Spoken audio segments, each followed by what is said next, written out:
Se zice că de fiecare dată când ne urcăm pe șaua motocicletei, împreună cu noi urcă îngeri și diavoli. Reprezentăm acel dualism ce transformă acest mod de viață într-un șir de emoții atât de puternice încât fac inima să alerge frenetic. Diavoli care ne întorc încheietura mâinii, de multe ori exagerând atât de irațional încât adrenalina ți ajunge direct în creier, lăsându-te interminabile minute cu sufletul la gură. Și îngeri care cu aspectul și vocea celor care nu mai sunt printre noi îndeamnă la prudență. Da, este adevărat că pe motocicletă se moare. Se poate întâmpla oricăruia dintre noi. Cădem, ne lovim, ne accidentăm.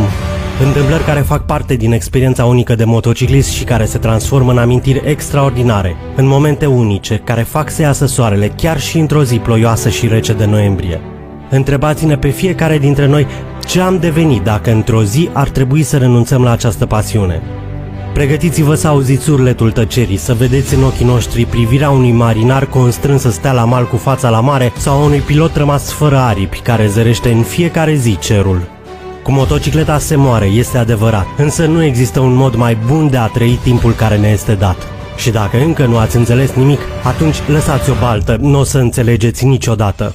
Însă dacă într-o zi vă veți plimba cu familia în mașină și din întâmplare întâlniți un motociclist și veți vedea cum fiul dumneavoastră îl salută cu ochii luminoși și plini de entuziasm, ați renunța să-l înțelegeți și pe el?